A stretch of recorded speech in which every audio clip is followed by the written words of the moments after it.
ज्ञान का मार्ग बता दे,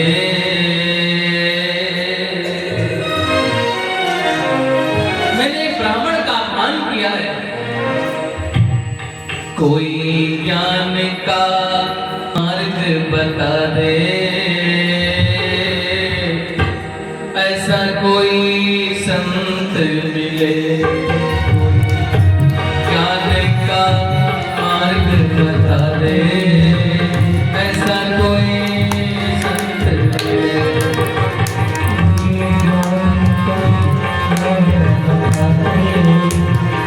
ऐसा कोई संत मिले।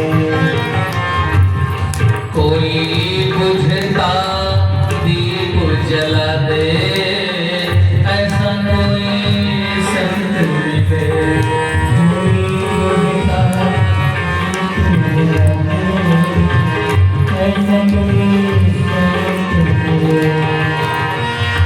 चारों ओर निराशा हो जब,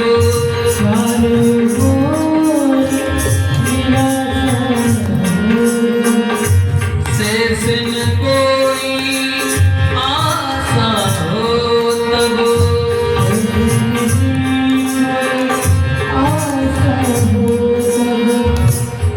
कोई हर से स्नेह लगा दे, ऐसा कोई संत मिले, कोई हर से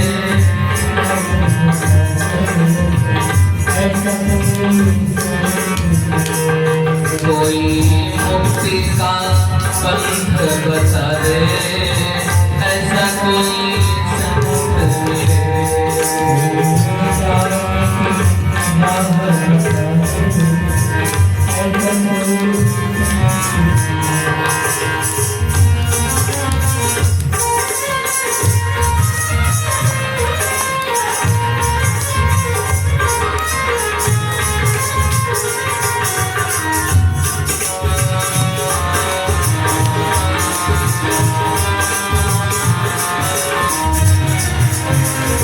रमता जोगी बहता पानी,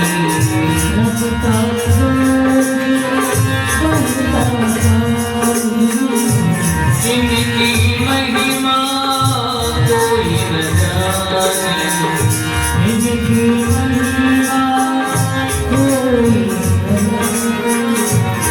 कोई बुझता दीप जला दे,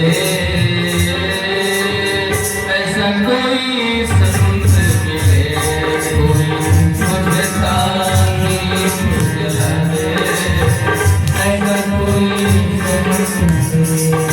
कोई ज्ञान का मार्ग बता दे, ऐसा कोई संत मिले। महाराज परीक्षित हो रहे हैं, गंगा के किनारे भ्रमण कर रहे हैं, कोई संत मिल जाए जो भगवंत से मिला दे। भगवान नारायण ने सुखदेव जी को आदेश किया, सुखदेव जी तुमने जो अपने पिताश्री से भागवत कथा पढ़ी है, वह भागवत कथा जाकर राजा परीक्षित को सुना। सुखदेव भगवान वहां से चले गए। राजा परीक्षित और सुखदेव जी का आज यहाँ समारोह होता है। आज दो महान विभूतियों का संयोग चलता है, एक ब्रह्मरात है और द्वितीय विष्णुरात। ब्रह्मरात कौन है? सुखदेव जी। इनके गर्भ में स्वयं ब्रह्म को आना पड़ा और परीक्षित के गर्भ में भी भगवान विष्णु आए, यानी कृष्ण गए। तो विष्णुरात में परीक्षित और ब्रह्मरात में सुखदेव जी, दोनों का परस्पर मिलन हुआ। महाराज परीक्षित ने अपनी कथा बताई, महाराज मेरे पास 7 दिन का समय, मेरा प्राण चला जाएगा। सुखदेव ने कहा बस इसी में सब कुछ मिल जाएगा। 7 दिन तक निरंतर ध्यान लगाकर भगवान की कथा सुनो, श्रीमद् भागवत कथा ज्ञानित करो, कल्याण हो जाएगा। गंगा के किनारे सुंदर बालुका में वेदी का निर्माण किया।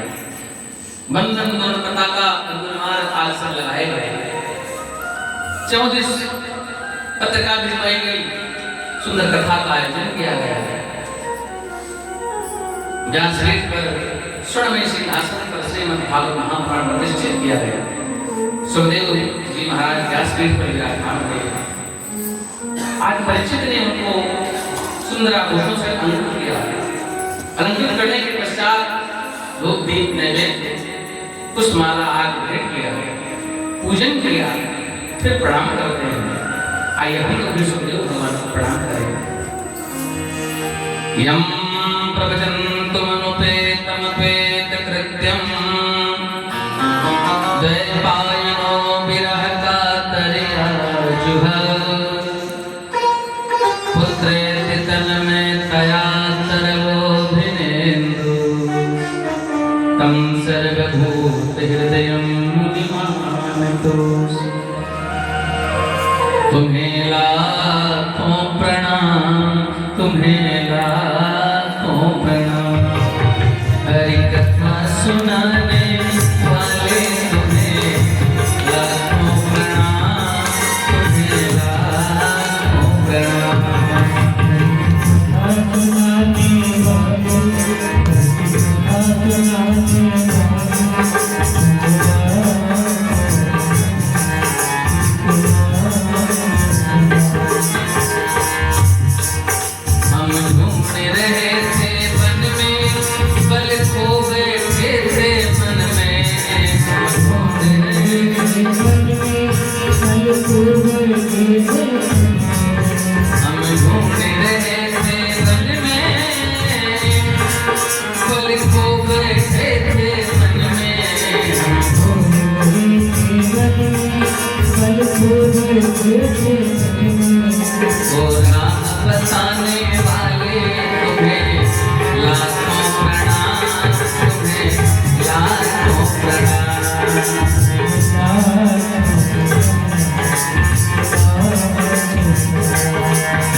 परीक्षित जी ने सुखदेव भगवान का पूजन किया, प्रणाम किया और सुखदेव भगवान कथा सुनाना शुरू करते हैं।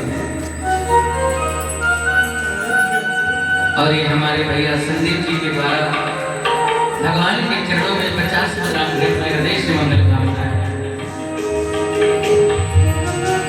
जन्माद्यस्य तोन्मयादितरतस्यान्ते सुविज्ञः स्वराट् तेने ब्रह्महृदाय आदिकवये मुह्यन्ते सूरयः तेजो वारिमृदां यथा विनिमयो यत्र सर्गो मृखा भावना स्वयं सदा निरस्तकुहितं सत्यं परम धीमहि। आज सूर्यदेव भगवान ने भगवान की वंदना किया और कहा सत्यम परम धीमहि। भगवान ने ये नहीं कहा कृष्णम परम धीमहि, शिव परम धीमहि नहीं कहा,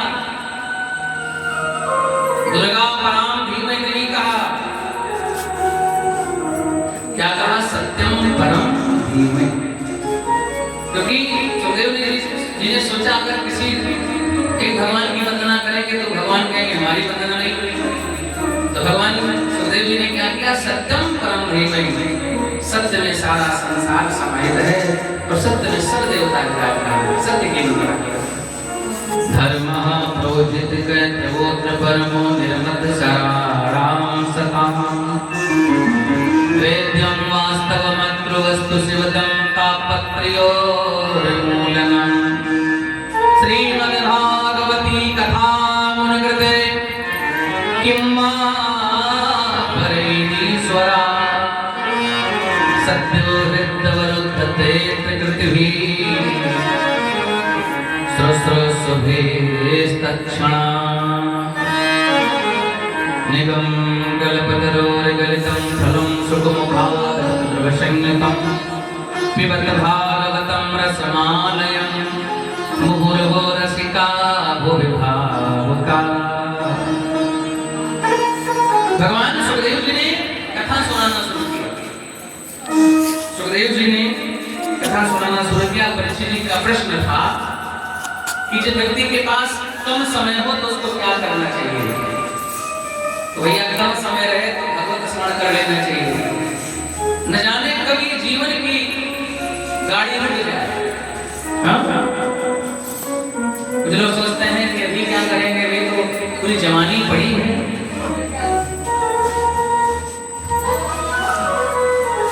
जब बालक रहे गर्भ में पौड़ रहो बाहर पन पौड़ हो, गर्भ में पौड़ रहो बाहर पन पौड़ हो, जन्मी सम पौड़ के बाद कहायो जान भयो प्रिया संग पौड़ के सारी उम्र तुम पौड़ गवायो। क्षीर समुद्र के पौड़न हार तिन्हि सपनों नहीं ध्यान लगायो। पौढ़त पौढ़त पौढ़ गयो अब चिता में पौढ़न के दिन आयो। तो जीवन जब बीत जाता है तो भजन नहीं हो पाता। सुखदेव जी कथा सुनाना शुरू करते हैं। सर्वप्रथम उसे कथा तो बहुत है। सुखदेव जी सृष्टि का वर्णन करते हैं। सृष्टि कैसे? ध्यान देना, बहुत समझने वाली बात। सृष्टि कब होती है? ब्रह्मा जी जब सोते हैं तो सृष्टि का प्रलय हो जाता है, और ब्रह्मा जी जब जगते हैं एक दिन के लिए तो पूरी सृष्टि का निर्माण हो जाता है। और हमारे दिनमान में आपके ब्रह्मा जी के दिनमान में अंतर है। मैं आपको बता रहा हूं, सभी लोग समझिए। चतुर्युग शास्त्राणाम दिनाम पितामहम भवेत्। जब हमारा आपका चारों युग हजार हजार बार बीतता है, यानी 4000 युग बीतता है, तो पितामह ब्रह्मा का एक दिन होता है। ध्यान देना, पितामह का एक दिन होता है। जब यहाँ 4000 युग, 4 युग नहीं, इस तो कलयुग चल रहा है अभी 5 वर्ष 5,000 वर्ष हुए, बिल्कुल नन्हा मुन्ना बालक है भी कलयुग। और 4,32,000 वर्ष आयु है कलयुग की। और चारों युग जब हजार हजार बार बीतते हैं, 4000 युग, तो ब्रह्मा का एक दिन होता है। अब ब्रह्मा जी जब जगते हैं तो सुबह से लेकर शाम तक बीता, तब तक यहाँ 4000 बार युग आकर के चला गया, इतना। और ब्रह्मा जी जब सोए तो 4000 युग यहाँ पड़ गए। वैवस्वत मनवंतर का इस समय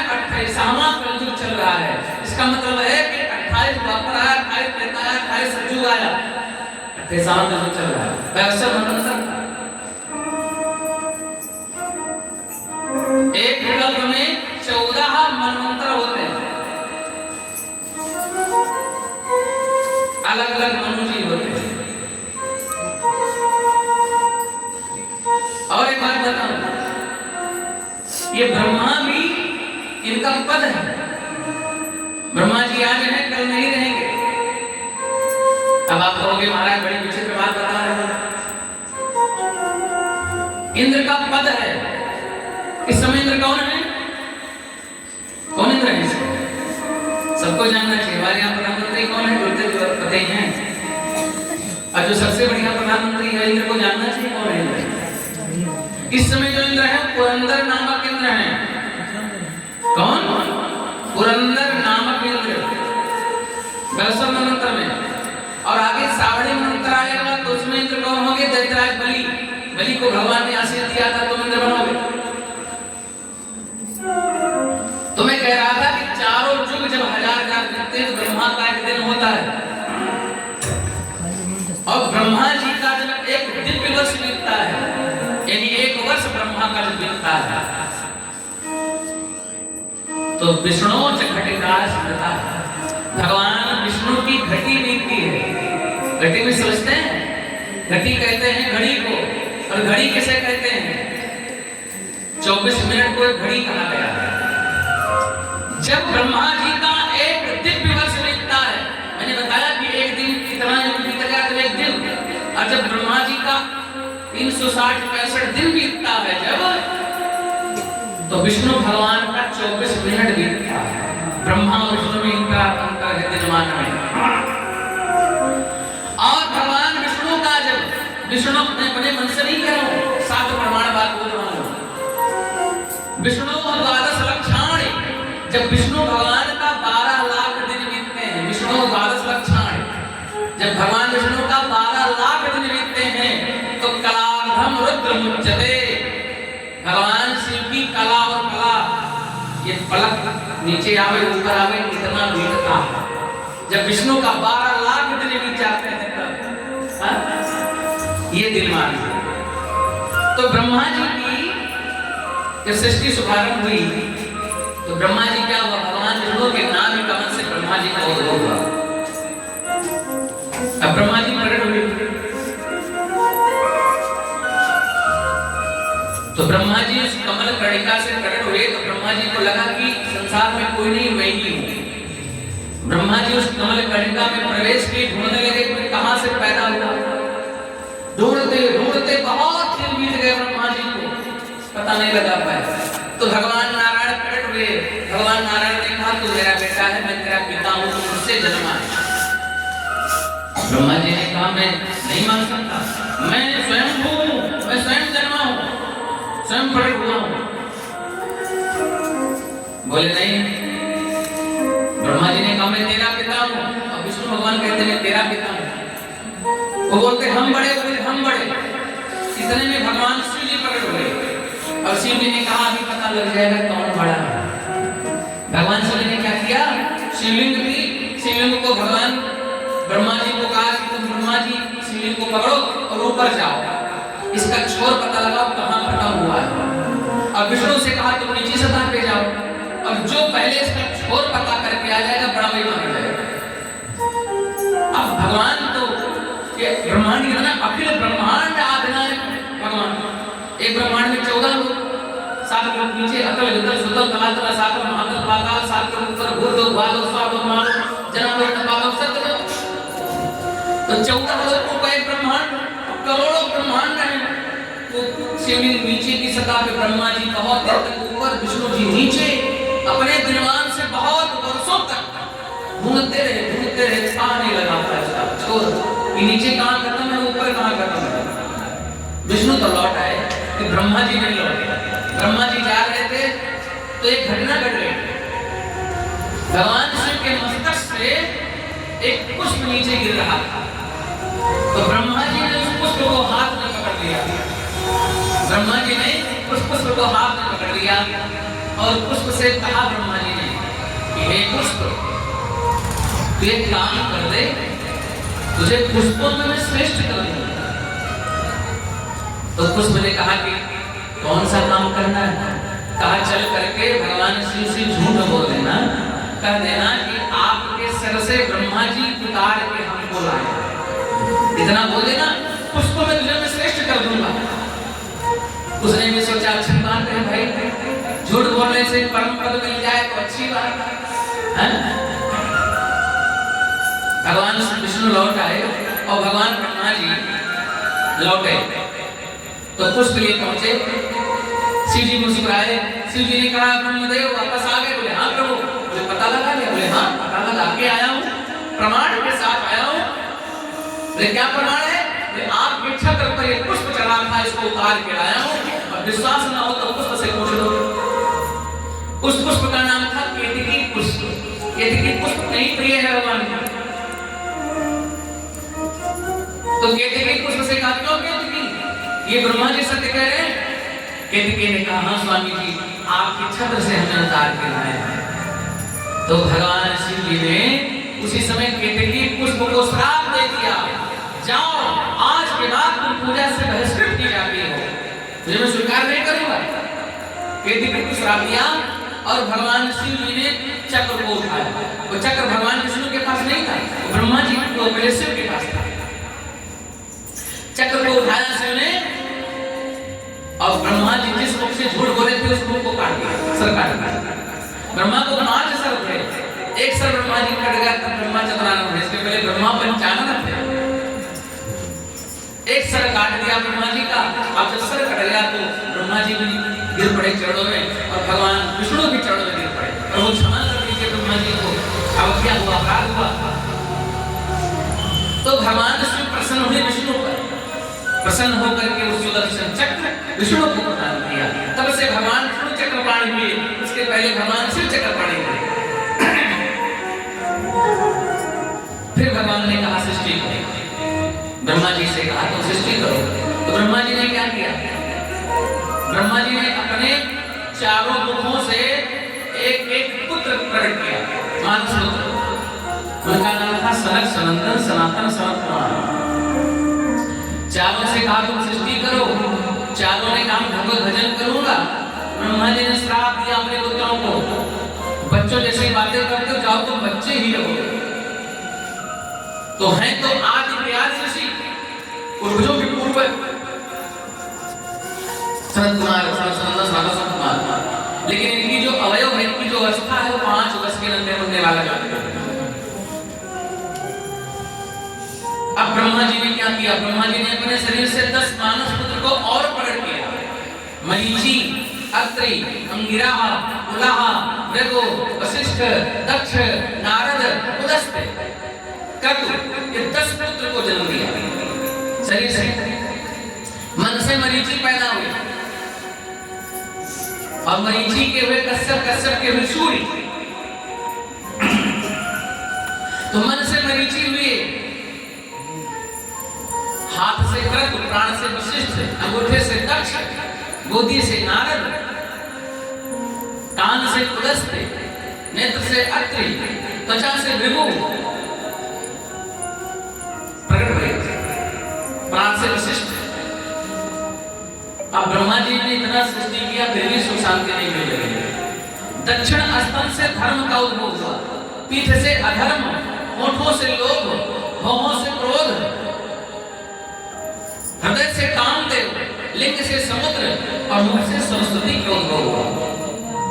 इतनी सृष्टि ब्रह्मा जी ने की, शांति नहीं मिली। और छाया से ब्रह्मा जी की जो छाया थी उससे कर्दम ऋषि का प्रादुर्भाव हुआ। सृष्टि नहीं हो रही है, तब ब्रह्मा जी ने भगवान शिव का स्तवन किया। नमस्ते नमस्ते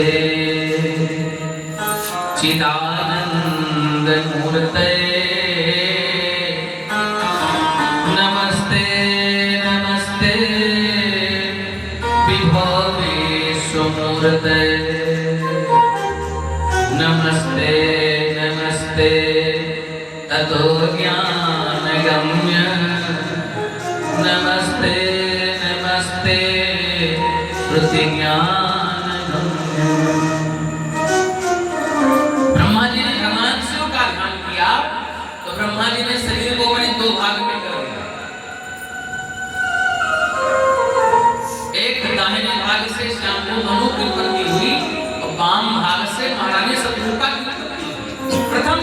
खिलाती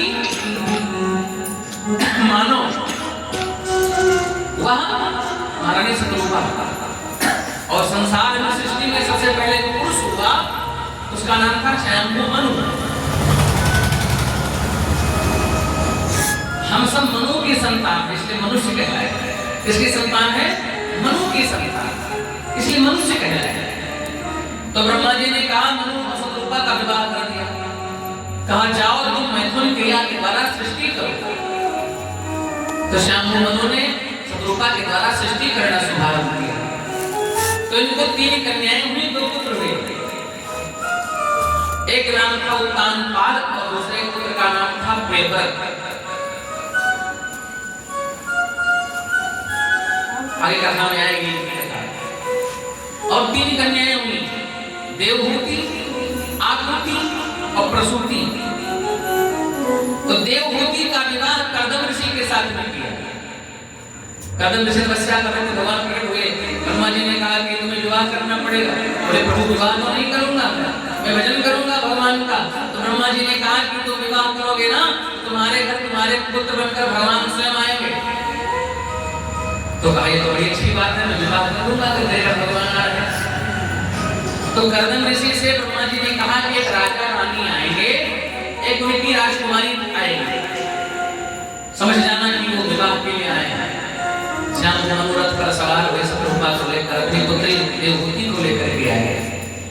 अब कर्दम ऋषि ने सुना कि वो आ रही है, तो कर्दम ऋषि ने आसन लगाया।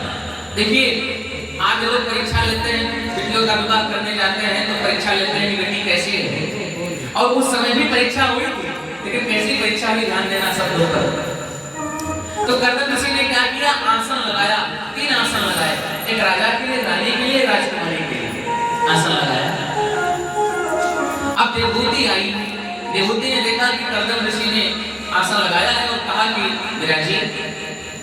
तो देवहूति सोच रही है कि मेरे होने वाले पति हैं, ये मेरे होने वाले पति हैं, और ये आसन लगाए, हम बैठे, ये अपराध हो जाएगा। इनके द्वारा आसन लगाया हुआ मैं उस पर बैठूं तो अपराध लगेगा। लेकिन एक बात और है, अगर मैं नहीं बैठती हूँ तो इनके आज्ञा का उल्लंघन होगा। इन्होंने कहा बैठो। अब धन्य है माता देवहूति। माता देवहूति ने क्या किया?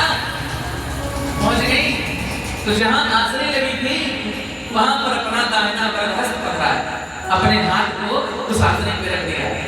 यानी उनका भाव ये था कि मैंने आपका सम्मान किया, आपकी आज्ञा का पालन किया, मेरा हाथ इस आसन पर है और स्वयं नीचे बैठे। यानी अपमान भी नहीं होने दिया और उनका सम्मान भी किया।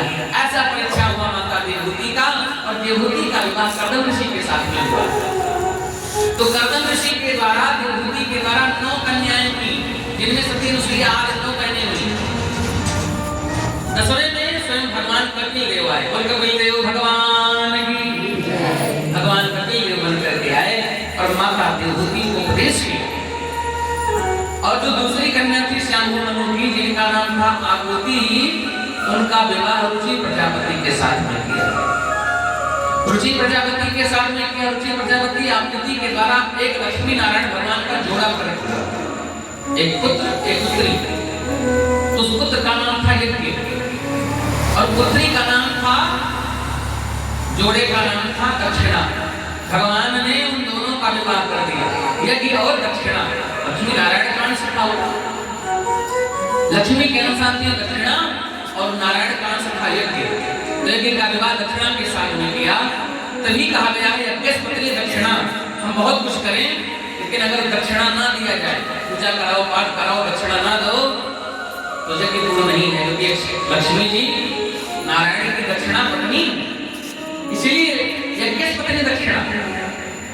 और जो तीसरी कन्या थी जिनका नाम था प्रसूति, प्रसूति का विवाह दक्ष प्रजापति के साथ में किया। दक्ष प्रजापति ने प्रसूति के द्वारा 16 कन्याओं का जन्म दिया, जिनमें से 13 कन्याओं का विवाह धर्म के साथ में किया और एक मित्र के साथ में किया जिनका नाम था स्वधा, और एक अग्नि के साथ में किया जिनका नाम था स्वाहा, और सबसे छोटी कन्या का नाम था सती, जो भगवान शिव के साथ में किया। अब कथा यहीं से आती है सती प्रसंग के तरफ। सती ने अपना प्राण त्याग दिया। शिव की अर्धांगिनी दक्ष सुता, शिव अम्बा सती कहाती है।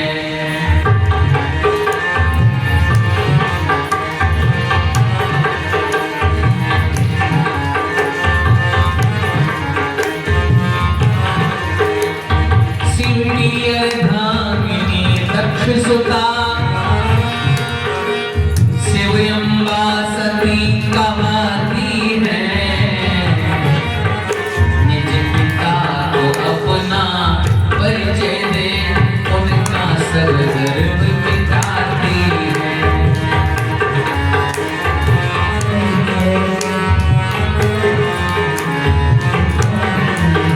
निज पिता को अपना परिचय दे, उनका सर्वगर्व मिटाती है।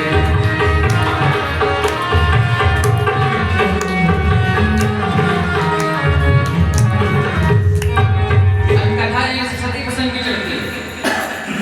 सती ने क्या किया? सती की सती कथा सुनने तो गई थी भगवान शिव के साथ में, फिर कथा का अपमान किया सती ने, कथा नहीं सुनी। और हुआ क्या था कि जब कथा सुनने गई तो अगस्त ऋषि ने इनको प्रणाम किया, भगवान महादेव को और सती को। तो सती ने कहा हम ही को प्रणाम करता है तो हमको कथा क्या सुनाएगा?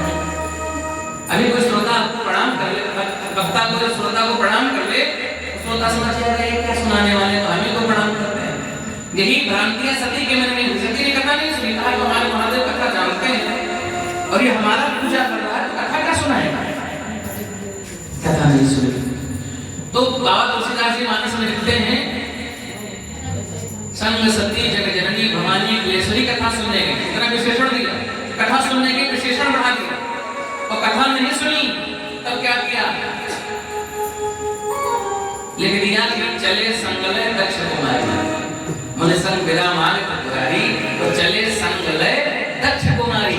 तो दक्ष पुत्री का नाम लिया, क्यों? कथा नहीं सुनी। और जिसने कथा नहीं सुनी उसके जीवन का विशेषण अपने आप गायब हो जाएगा। और ध्यान देना, भगवान शंकर की कथा सुनने जब गए थे, 2 अक्षर का नाम था शंभु गए कुंभज ऋषि पानी। कथा सुनने गए भगवान शंकर, 2 अक्षर का नाम था शंभु। और भगवान ने कथा सुनी तो 3 अक्षर का नाम हो गया सुनी महेश परम सुख मानी। कथा सुनी 3 अक्षर का नाम हो गया महेश। और भगवान शंकर कथा सुनकर के लौटे तो 4 अक्षर का नाम हो गया मुनि संग विदा मांग त्रिपुरारी। त्रिपुरारी बनकर लौटे भगवान। कथा की विशेषता है, कथा में जाओगे, कथा सुनोगे, जीवन में आपके प्रोग्रेस होता जाएगा, विशेषण बढ़ता जाएगा। और कथा का अपमान किया तो सब विशेषण जाएगा। अच्छा, भगवान शंकर जी ने कथा सुनी है तो भगवान के मन में भाव आया कि जिनकी कथा सुनी है उनका दर्शन हो जाता कितना अच्छा रहेगा। तो पुकारने लगे